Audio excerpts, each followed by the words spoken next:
compañeras, compañeros, leonas y leones del Instituto Tecnológico de Puebla. Yo, su servidor, Emilio Garmendia, junto con mis compañeros Mauricio Montero y Manuel Vázquez, vamos a resolver tres problemas de electromagnetismo, el 9.1, 9.2, 9.3. Estos problemas, ya hágase para allá. Estos problemas nos los asignó el doctor, que también por cierto tiene postdoctorado en física. Es el doctor Luis Alberto Palomino Rojas. Y surgen del libro Elementos de Electromagnetismo. El autor, Matthew N.O. Sadiku, está fácil, acuérdense de Sudoku, Sadiku, parecido. Pues bien, pues a mí me tocó el 9.1, entonces acompáñenme, vamos a darle. Bien, pues en el problema 9.1 nos están dando con estos datos un circuito que va a consistir en tres partes con resistencias despreciables.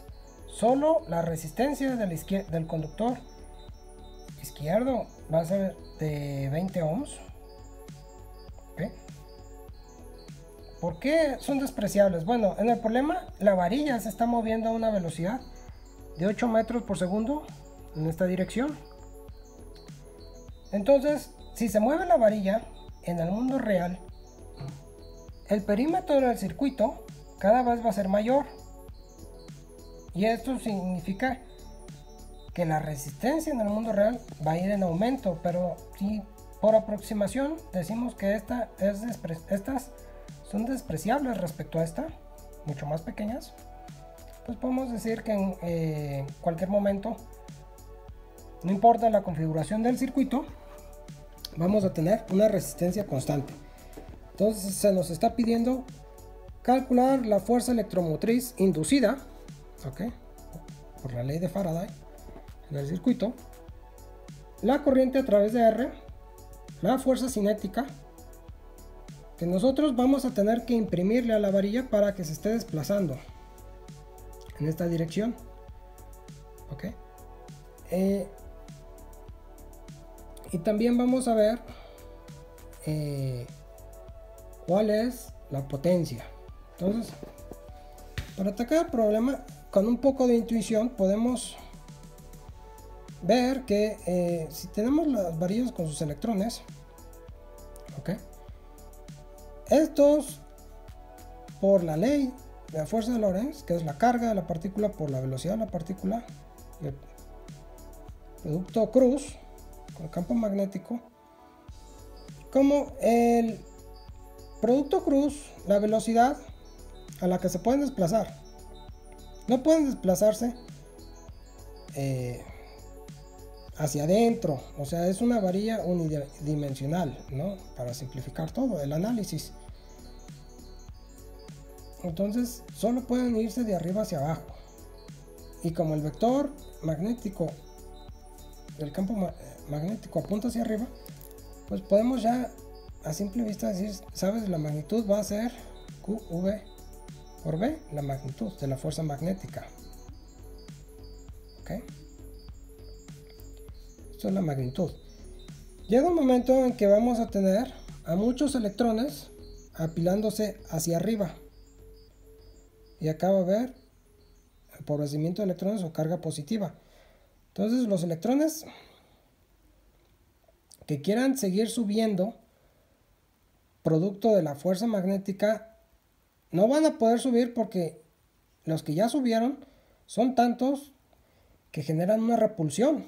Entonces el campo, la fuerza eléctrica va a igualar en estado de equilibrio a la fuerza magnética. ¿Okay?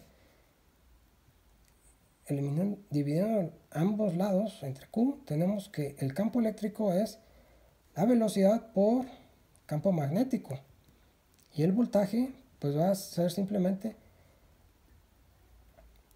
por la longitud, porque acordémonos que el voltaje es campo eléctrico por la distancia.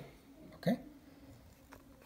Pero realmente se nos está pidiendo resolver el problema utilizando la ley de Faraday. Entonces, con la ley de Faraday, tenemos que el flujo magnético es igual a B por el área.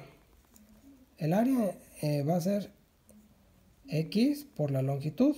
X por L es el área. Por la magnitud del campo, metros en Webers por metro cuadrado, tenemos el flujo magnético. Entonces la ley de Faraday nos dice que el voltaje inducido va a ser a la derivada del flujo magnético respecto al tiempo. Y esto es igual a Vxl. ¿Ok? Entonces, como el campo magnético es constante, lo podemos sacar. También L es constante. Y solamente tenemos dx por dt. Y esto va a ser igual a campo magnético por L por V. Es la fuerza electromotriz. Chequen cómo es la misma fórmula que ya habíamos obtenido bajo otro tipo de razonamiento. Aquí estamos haciendo lo que el libro nos pide, ¿no? Entonces siempre es bueno resolver un problema de dos formas diferentes, porque esto es como un motor, ¿no? Como, o mejor dicho, como un helicóptero. Un helicóptero tiene que tener dos motores, el principal y el de backup. Si el principal deja de funcionar, pues utilizamos el de backup, ¿no? Hace poco, pues falleció un político y en situaciones extrañas, ¿no? Y dices tú, bueno, ¿qué no tenía un motor de backup? Bueno, pues aquí es lo mismo, tenemos dos motores, dos formas de encontrar la respuesta. Si en algún momento se nos olvida en el problema, digo en el examen, pues podemos utilizar esta y corroborar. Y ya sabemos la respuesta, entonces podemos un poco hacer malabares para ingeniería inversa para obtener todo esto, ¿no? Y viceversa, si en el examen nos piden esto, pero nos acordamos de esto, pues tenemos nuestro motor de backup. Bien, pues esta es la fuerza electromotriz, ¿no? Vamos a meter datos, 0.5 Webers por metro cuadrado multiplicado por la longitud, pero vamos a tener que utilizar longitud en metros para que el análisis dimensional sea el correcto. Entonces va a ser 0.1 metros por la velocidad, que es de 8 metros por segundo al cuadrado. Y todo esto nos va a dar 0.5, ¿ok? 0.5 por 0.1 por 8, 0.4 voltios.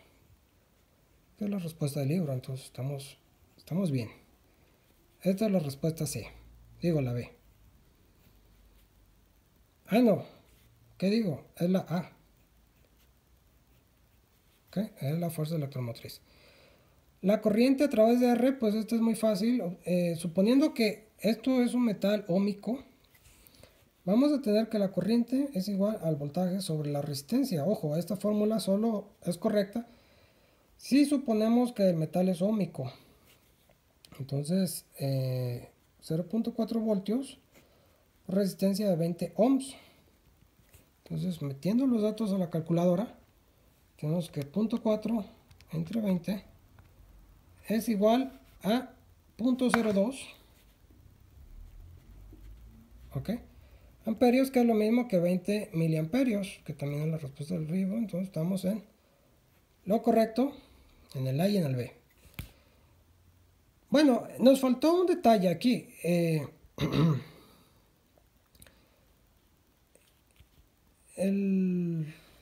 Esperen, nos faltó un detalle. Bueno, no, así está bien. Vamos por el C, que es la fuerza cinética. ¿Ok?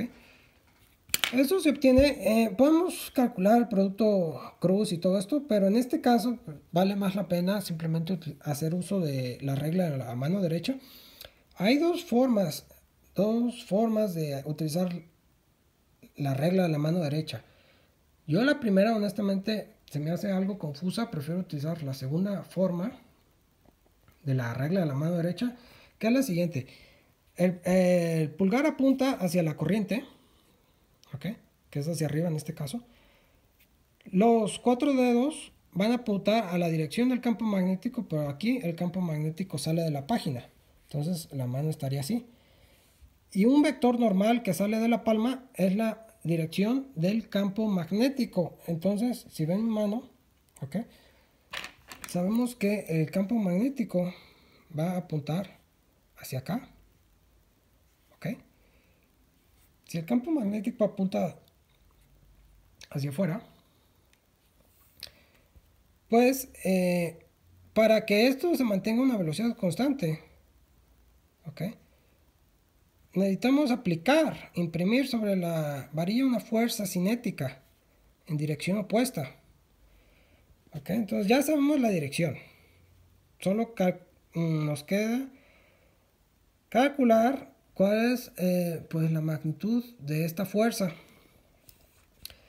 Con la ley de Lorentz sabemos que fuerza es carga a la partícula velocidad producto V. Esta ley es posible razonar que si aquí hay muchos electrones, ¿ok? Vamos a sustituir de hecho a carga por la corriente por la velocidad de la varilla.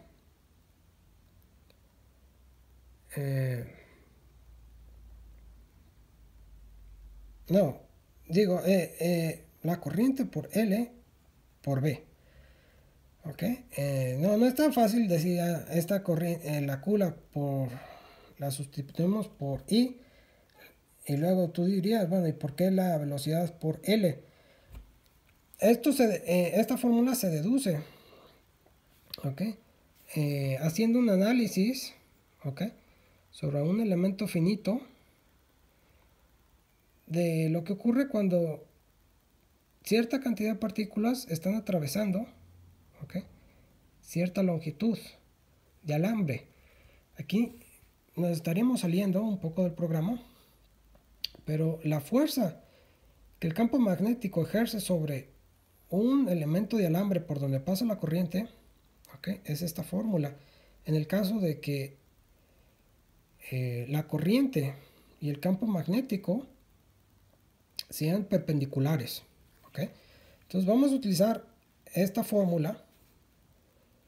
Estaremos hablando de que a fuerza es igual a la corriente que ya calculamos, que es de 0.02 amperios, por la longitud, que es de 0.1 metros, por el campo magnético, que es de 0.5 Webers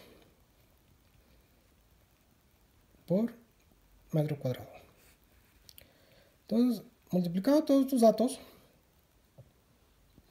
pues tenemos que 0.2, o sea, que vamos a hacerlo así más fácil.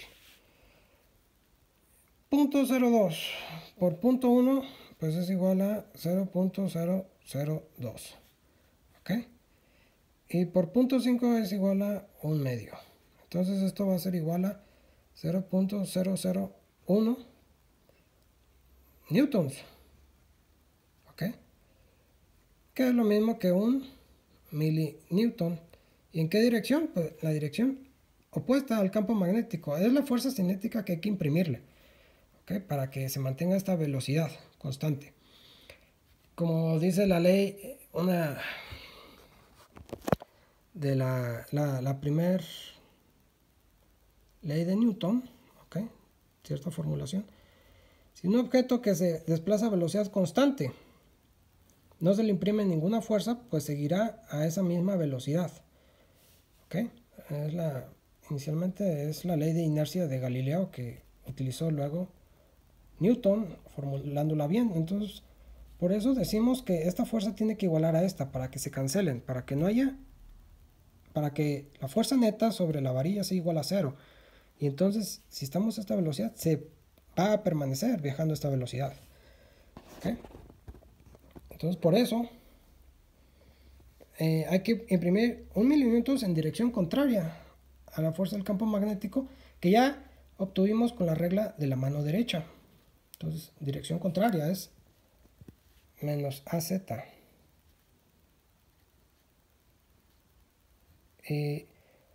Símbolo casita solo para indicar que es un vector unitario, ¿no? Algunos no lo ponen, yo sé. Ya lo último nos queda es la potencia. La potencia es igual a la fuerza aplicada por la velocidad. La fuerza aplicada es de 1 milinewton, ¿ok? Y la velocidad es de 8 metros por segundo. Entonces esto es igual a 8 miliwatts, ¿no? También es la respuesta correcta, Lili. Entonces, es la forma más sencilla de resolver este problema. Por supuesto que podemos utilizar las fórmulas de Maxwell, pero pues ya estaríamos complicándonos un poco la vida. Entonces, así es la primera parte. El problema 9.1. Y los dejo con mi compañero Mauricio Montero, que va a resolver el problema 9.2. Hola profesor, espero se encuentre bien. Mi nombre es Mauricio Montero Villa y a continuación resolveremos el ejercicio 9.1 del libro Elementos de Electromagnetismo. Bueno, empezamos. Aquí tenemos el ejercicio 9.1. Bueno, empecemos leyendo el problema. Considérese la espira que se presentó en la figura si B, que son 0.5 en el eje Z, son Weber sobre metro cuadrado, lo que son iguales a la unidad de Teslas. Tenemos una resistencia de 20 ohms y una longitud de 10 centímetros. Y la varilla se mueve a una velocidad constante de 8 metros sobre segundo en el eje X. Tenemos que hallar la fuerza electromotriz inducida en la varilla, la corriente a través del resistor, la fuerza cinética sobre la varilla y la potencia disparada por el resistor. Ok, acá tenemos el inciso A, la fuerza electromotriz inducida en la varilla. Tenemos que la fuerza electromotriz va a ser igual al vector de velocidad por el vector de lo que son los teslas por el diferencial de longitud. Bueno, aquí desarrollando la fórmula, llegamos a la conclusión de que la fuerza electromotriz era igual a la velocidad por los Weber sobre metro cuadrado por la longitud. Aquí tenemos 8 metros sobre segundo por 0.5 Weber sobre metro cuadrado por 0.1 metros. Esto nos dará un resultado de 0.4 volts. La corriente a través del resistor, que es el inciso B, este es sencillo, es a través de la ley de Ohm. Son los 0.4 voltios que conseguimos en el inciso anterior sobre los 20 ohms de resistencia que tenemos en nuestro circuito. Tenemos un resultado de 20 miliamperes. Ok, el inciso C, la fuerza cinética sobre la varilla. Tenemos lo que es la carga que multiplica el vector velocidad por lo que, cruz, con lo que son los Weber sobre metro cuadrado. Esto es igual a la intensidad de corriente por la longitud, cruz, Weber sobre metro cuadrado. Sustituimos aquí, son los 20 por 10 a la menos 3 amperes por 0.1 metros en el eje Y, o cruz, menos 0.5 Weber sobre metro cuadrado en el eje Z. Acá hacemos el producto de cruz, longitud, cruz, Weber sobre metro cuadrado. Como son nada más dos unidades, el producto cruz se hace más sencillo, nada más multiplicamos lo que son los 0.1 metros por los menos 0.5. Llegamos a un resultado de menos 0.5 en el eje X. Ok, nada más sustituimos aquí en la fórmula los 20 por 10 a la menos 3 amperes, multiplicándolos por el resultado del producto cruz, que son los menos 0.5 Weber sobre metro cuadrado en el eje X. Ok, y llegamos a un resultado de 1 milinewton con valor negativo en el eje X. Y por último tenemos el inciso D, que es calcular la potencia disipada por el resistor. tenemos aquí la primera fórmula, o tenemos 4 maneras de resolverlo. La primera es esta que está aquí, donde está el cursor. Tenemos la intensidad elevada al cuadrado por la resistencia o la fuerza electromotriz que multiplica la intensidad, o también podemos elevar la fuerza electromotriz al cuadrado y dividirla entre la resistencia. Como podemos ver en cada uno de los métodos, llegamos a la conclusión de que son 8 miliwatts, lo que es la potencia dentro de nuestro circuito. Y bueno, eso es todo. Muchas gracias. Buenas tardes, compañeros, mi nombre es Emanuel Vázquez Morán y yo les voy a presentar el siguiente ejercicio. Es el ejercicio 9.2. A continuación les voy a mostrar cómo es que resolvimos este ejercicio y el procedimiento. Bien, en este momento vamos a explicar cómo es que se resuelve el ejercicio 9.2. Esto es bastante simple en cuanto a sustitución para poder obtener ya sea el inciso 1 y 2. Como habíamos notado, en el ejercicio es la espira que aparece en la figura 9.7 se halla dentro de un campo magnético uniforme. Bien, el campo magnético va a ser igual a 50 alfa sub y. Y esto va a ser dado en Tesla como valor.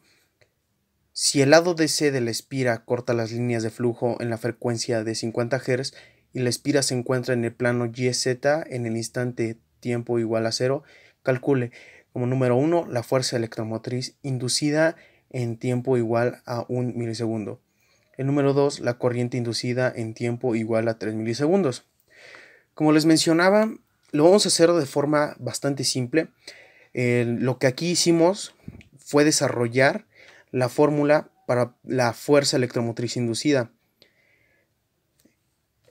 Y el ejercicio se basa básicamente en esta espira. Esta es la espira que viene en el ejercicio. Aquí como tal nos está dando todos los datos. Nos está dando todo en un plano. Y en la deducción llegamos hasta este resultado. Y este mismo va a ser el que se sustituirá en el ejercicio número 1, que es la fuerza electromotriz inducida en tiempo igual a 1 milisegundo. Bien. Aquí ya lo tenemos, la fuerza electromotriz. Como ya lo sustituimos, esta parte va a ir justamente aquí. ¿Vale? Ya todos los valores que se fueron sustituyendo y se hicieron los ejercicios nos dio igual a 24. Y esto lo va a multiplicar por la parte que se encuentra aquí adentro. Coseno de 18 grados menos 100 pi por 10 a la menos 3 por seno de 18 grados. Bien. Bien, esta parte ya nos lo va a dar en microvolts, igual a 20.5 microvolts. Entonces, como resultado final de la primera parte de la fuerza electromotriz inducida en el tiempo igual a 1 milisegundo, nos va a dar como resultado 20.5 microvolts. La parte número 2 va a ser básicamente lo mismo. En este ya utilizamos una fórmula muchísimo más básica.